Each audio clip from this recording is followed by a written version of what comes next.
जब वोट आता है तो अपने आप को कहते हैं कि हम हिंदू हैं।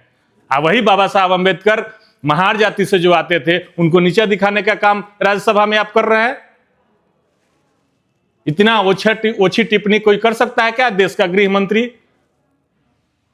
BA, BCom, BSc, MA, MCom करें विश्व की सबसे बड़ी यूनिवर्सिटी इग्नू से। सॉल्व असाइनमेंट्स और गाइड बुक्स प्राप्त करें। संपर्क करें Mahakal computers, DAV PG college के पास, पंच मंदिरा मोड़ से दाहिने, सिवान। देश के गृह मंत्री के बयान का निंदा करता हूं कि उन्होंने जो बयान दिया राज्यसभा में पिछले दिनों, उससे देश के संविधान पे विश्वास रखने वाले जितने भी लोग हैं 140 करोड़ भारतीय जो हैं वो आहत हुए हैं। क्योंकि संविधान रचयिता बाबा साहब भीमराव अंबेडकर ने जो हम लोगों को संविधान दिया और हम लोग को अधिकार देने का काम किया, उनके बारे में इतनी ओछी टिप्पणी, वो भी राज्यसभा में, देश के सबसे बड़े पंचायत में आपने बाबा साहब अम्बेडकर के बारे में जो ओछी टिप्पणी की है, इसकी कड़ी शब्दों में निंदा करता हूं। ऐसा नहीं करना चाहिए। अपने बयान से उनको ये फिर आकर के उस पर स्पष्टीकरण दे रहे थे, वो भी नहीं करना चाहिए। उनको चाहिए कि पद से इस्तीफा दें, क्योंकि ये लोग, आप जानते हैं, ये लोग बीजेपी, RSS, जैसे चाहे आज सम्राट चौधरी ने जो बयान दिया है आदरणीय लालू प्रसाद यादव के ऊपर, तो ये जो बीजेपी RSS के जितने भी लोग हैं, इनकी मोनोपोली जो हमेशा की रही है, आज मैंने पूर्वजों के ज़माने से हम लोग देखते आए हैं कि बाबा साहब अम्बेडकर को कभी माने ही नहीं है लोग। ये न जगदेव बाबू को माने हैं, न ये क्या बोलते हैं, कर्पूरी ठाकुर जी को माने हैं। हमेशा तिरस्कार के भाव से हमेशा इन लोगों का वक्तव्य रहता है। इन सारे जो महापुरुष, समाजवादी महापुरुष रहे हैं, देश के धरोहर जो भी रहे हैं, महात्मा गांधी को ये छोड़ने वाले लोग नहीं हैं। बीजेपी और RSS के लोग हमेशा कुछ ना कुछ टिप्पणियां करते रहते हैं। बताइए, मैं आपके चैनल के माध्यम से पूछना चाहता हूं कि आप किस मुंह से आप फिर संविधान की बात करेंगे? अमित शाह जी किस मुंह से संविधान की बात कर रहे हैं? जो संविधान लिखने का काम जो महापुरुष ने किया, जिसको विदेशों में कई यूनिवर्सिटियों ने सम्मानित करने का काम किया, पूरे विश्व लेवल के जो जिनको पहचान मिली, और उनको आप एक राज्यसभा में जाकर के इतनी अच्छी टिप्पणी करने का काम करते हैं। ये सब लोग का मानसिकता जो है आज भी बदला नहीं है। आज भी इन सब लोगों का मानसिकता वही है कि कैसे इन लोगों को नीचा दिखाने का काम किया जाए, और वही चीज दिखाई दी पिछले दिनों राज्यसभा में। क्या लग रहा है कि इस बयान के बाद से जो भी बाबा साहब के जानने और मानने वाले जो लोग हैं उनको आहत पहुंचा हुआ है? पूरा देश के लोग आहत में हैं। जो भी संविधान को मानते हैं, बाबा साहब को मानते हैं, सारे लोग आहत में हैं। और ये धरना बनाने की कोशिश की जा रही है कि बाबा साहब के ऊपर टिप्पणी करना, महात्मा गांधी के ऊपर टिप्पणी करना, जो हमारे महापुरुष रहे कर्पूरी ठाकुर के ऊपर टिप्पणी करना, सामाजिक न्याय के पुरोधा बिहार के गुदरी के लाल माननीय लालू प्रसाद यादव पे टिप्पणी करना, जगदेव बाबू पे टिप्पणी करना, ये सारे लोगों का यही मोनोपोली है कि कैसे इन लोगों को नीचा दिखाने का काम किया जाए। एक दिन के बाद उन्होंने अपने बयान पे बतलाया भी कि हमारे कहने का मतलब वो नहीं था, जो लोगों ने कह रहे हैं वो हमारा उद्देश्य नहीं था कहने का। अरे आप ये तो बहुत कुछ बोल जाते हैं। ये लोग वादा करते हैं, चुनाव में वादा करते हैं कि इतना करोड़ नौकरी देंगे, फिर कहते हैं कि ये जुमला है। ये बीजेपी पार्टी है, RSS के लोग हैं, और RSS और बीजेपी वाले कब क्या कहेंगे कोई ठीक नहीं है। ये किसी को नहीं मानते हैं। ये बाबा गोलवलकर को मानने वाले लोग हैं, ये अंबेडकर को मानने वाले लोग नहीं है, महात्मा गांधी को मानने वाले लोग नहीं है, ये कर्पूरी ठाकुर को मानने वाले लोग नहीं है। वोट की राजनीति के लिए इन लोगों का चरित्र हमेशा बदलते रहता है। जब वोट आता है तो अपने आप को कहते हैं कि हम हिंदू हैं। वही बाबा साहब अम्बेडकर महार जाति से जो आते थे उनको नीचा दिखाने का काम राज्यसभा में आप कर रहे हैं। इतना ओछी टिप्पणी कोई कर सकता है क्या देश का गृह मंत्री? चलिए, उसको लेकर तो पक्ष हो या विपक्ष हो, दोनों पूरा देश आंदोलनरत है। पूरा विपक्ष, पूरा देश के आम जनता में जो बातें फैली है, सारे लोग इससे आहत है और आंदोलनरत है, आंदोलन करने का काम कर रहे हैं। चलिए, अब हम थोड़ा बात कर लेंगे। बिहार में चुनाव है 2025 विधानसभा का। जी, उसको भी लेकर राजनीतिक सरगर्मियां तेज हो चुकी है। राजद हो या जदयू हो, दोनों लोग यात्रा पे निकले। तेजस्वी यादव का यात्रा कई दिनों से चल रहा है और मुख्यमंत्री जी का भी यात्रा होने वाला है। शायद यात्रा टल गया है कुछ दिनों के लिए और नाम भी बदल गया है, क्या कहिएगा इसको लेकर? नहीं, देखिए, प्रत्येक पार्टियों का अधिकार है, प्रत्येक पार्टी अपने स्तर से यात्राएं करती हैं, जनसभाएं करती हैं, अपनी प्रचार प्रसार के लिए सारी कामें करती हैं।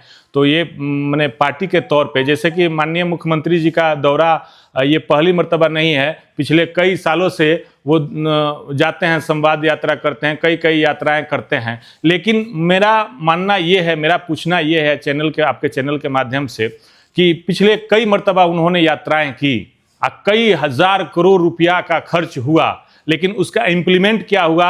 मुख्यमंत्री जी, आप इस यात्रा में अगर जा रहे हैं तो राज्य की जनता को बता करके और जाने का काम करें। आप जानते हैं कि इनका जो यात्रा था क्यों टाल दिया गया? इनका जो नाम था यात्रा का, महिला संवाद यात्रा, उसको क्यों टाल दिया गया? आदरणीय तेजस्वी यादव ने जब इसको पकड़ा, 2 अरब 25 करोड़ 78 लाख रुपया का गबन होने जा रहा है, आप कहाँ खर्च करने जा रहे हैं 15 दिनों के अंदर? तब इसका नाम बदल दिया गया, यात्रा को टाल करके आगे कर दिया गया और नाम बदल दिया गया कि हम प्रगति यात्रा कर रहे हैं। ये प्रगति यात्रा नहीं है, ये मुख्यमंत्री जी तो नहीं, लेकिन मुख्यमंत्री जी के इर्द गिर्द रहने वाले जितने भी पदाधिकारी हैं, ये सारे लोगों के लिए ये लूट खसोट यात्रा है। इस लूट खसोट यात्रा के माध्यम से ये लोग अपना धन बल बनाने का काम करेंगे और कुछ नहीं काम करेंगे। अगर सही मायने में आप यात्रा कर रहे हैं और देश की जनता की गाढ़ी कमाई को कहीं खर्च कर रहे हैं, तो उसको बता करके करना चाहिए कि आपने पिछले मर्तबा कई यात्राएं की, उसका प्रगति क्या है, उसका विवरण क्या है, कहां खर्च हुआ, क्या उसका इंप्लीमेंट है, आपको बताना चाहिए। और इस यात्रा में जो पैसा खर्च होने जा रहा है, इसका इंप्लीमेंट कहां कर रहे हैं, ये भी आपको बताना चाहिए, तब यात्रा में जाना चाहिए। आप सरकार की, देश की जनता की गाढ़ी कमाई को आप ले जा करके अपने चुनावी यात्रा में खर्च करने का काम कर रहे हैं, ये कतई उचित नहीं है। अगर आपको चुनाव में ही खर्च करना है, तो आप अपने पार्टी का पैसा खर्च कीजिए ना, सरकार का पैसा क्यों खर्च कर रहे हैं? तेजस्वी यादव ने इनके पिछले यात्रा पे भी सवाल उठाए हैं। जब समाधान यात्रा पर मुख्यमंत्री निकले थे, उनका कहना है कि अभी तक कितने लोगों की समस्या का समाधान हुआ, इसका विवरण मुख्यमंत्री को देना चाहिए, उसके बाद से यात्रा की शुरुआत करनी चाहिए। मुख्यमंत्री जी का ये जितने यात्राएं की हैं, उसमें एक चीज आया है सामने की, यात्रा में गए महिलाओं ने कहा कि शराबबंदी हो जानी चाहिए, शराबबंदी किए, लेकिन ये शराबबंदी बिहार पे अभिशाप बनकर मंडरा रहा है, छाया हुआ है। और एक इम्प्लीमेंट जो किए, ये आज लाखों माने सैकड़ों लोग मरने का काम कर रहे हैं शराबबंदी के चलते। बिहार में हजारों लोग मर रहे हैं, लेकिन इनको कोई फर्क नहीं पड़ता है। तो ये इम्प्लीमेंटेशन है इनका, और दूसरा कुछ नहीं है। यात्रा के नाम पे चुनावी बाजा बजाने जा रहे हैं, चुनावी ढोल बजाने जा रहे हैं, और कुछ नहीं कर रहे हैं। जनता की गाढ़ी कमाई को अपने चुनावी यात्रा में खर्च करने जा रहे हैं, और इनके इर्द गिर्द रहने वाले जो भी बड़े पदाधिकारी हैं, इन सबों के लिए ये लूट खसोट यात्रा साबित होगा। चलिए, आपके पार्टी के ऊपर गंभीर आरोप है बीजेपी का कि जो लोग माँ बहन का सम्मान नहीं किए, इज्जत नहीं किए, सुरक्षा नहीं दिए, वो लोग आज माई बहन का बात कर रहे हैं। अरे, माँ बहन का सुरक्षा हम लोग नहीं किए। राष्ट्रीय जनता दल ही एक पहली ऐसी पार्टी है कि बिहार में महिला मुख्यमंत्री देने का काम किया। राष्ट्रीय जनता दल ने महिला मुख्यमंत्री देने का काम किया। राष्ट्रीय जनता दल ने 9 विश्वविद्यालय देने का काम किया। आप क्या किए हैं?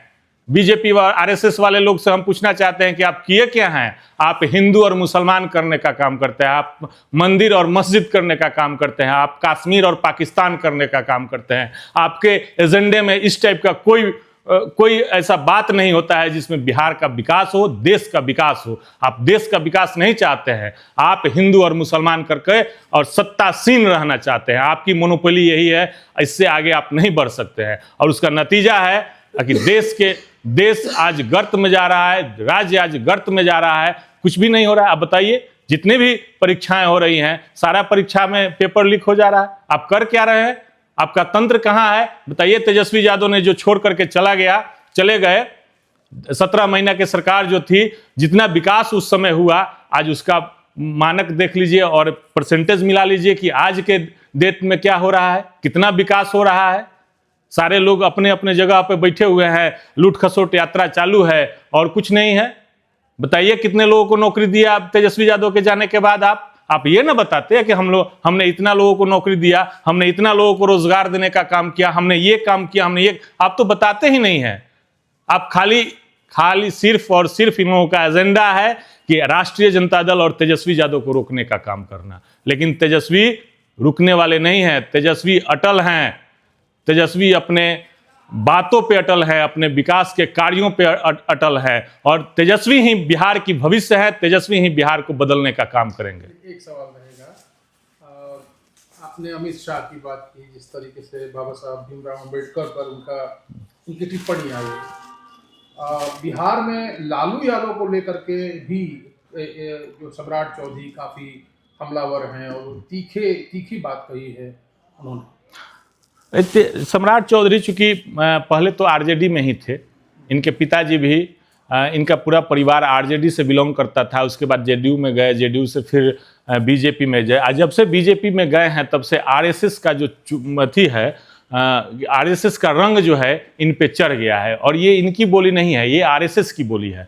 और ये लोग हमेशा यही कहते हैं, जो भी गरीब गुरबा के नेता जो आगे गए हैं उनको ये हमेशा नीचा दिखाने का काम करते हैं। लालू यादव चोर है तो उसी फैक्ट्री से तो आप आए हैं, आप कहाँ के हैं? आपके पिताजी क्या कह रहे थे उस समय? नीतीश कुमार के बारे में क्या कह रहे थे?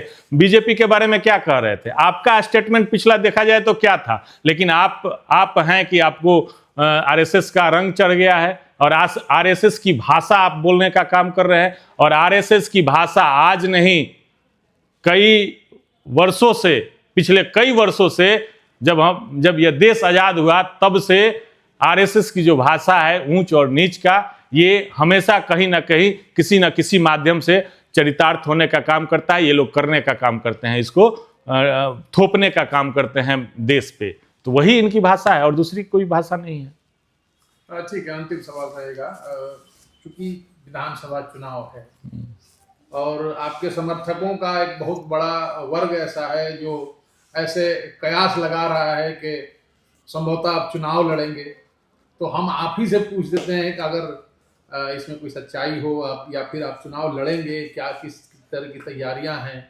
नहीं, भावना क्या है? जो राजनीति करता है ना बड़े भाई, जो व्यक्ति राजनीति करता है हमेशा चाहता है कि आगे बढ़े, आगे उच्च पद पे जा करके सेवा भाव करने का काम करे। हम लोग के मन में भी यही है, राजनीति करते हैं, चुनाव से पीछे नहीं है। पिछले दफ़ा भी आपको हम बताए थे कि हमको हड़बड़ी नहीं है, लेकिन महाराजगंज में अब की बार जो हम लोग चलाने जा रहे हैं, एक अभियान जो चलाने जा रहे हैं महाराजगंज में, ताकि महाराजगंज का बेटा ही महाराजगंज के विकास का भागीदार बने।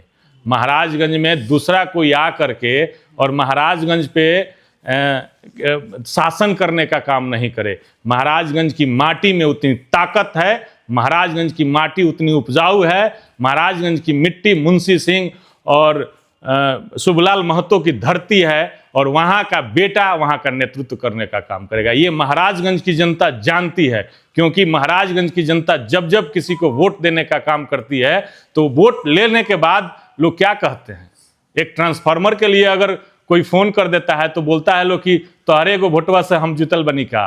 ये भाषा है।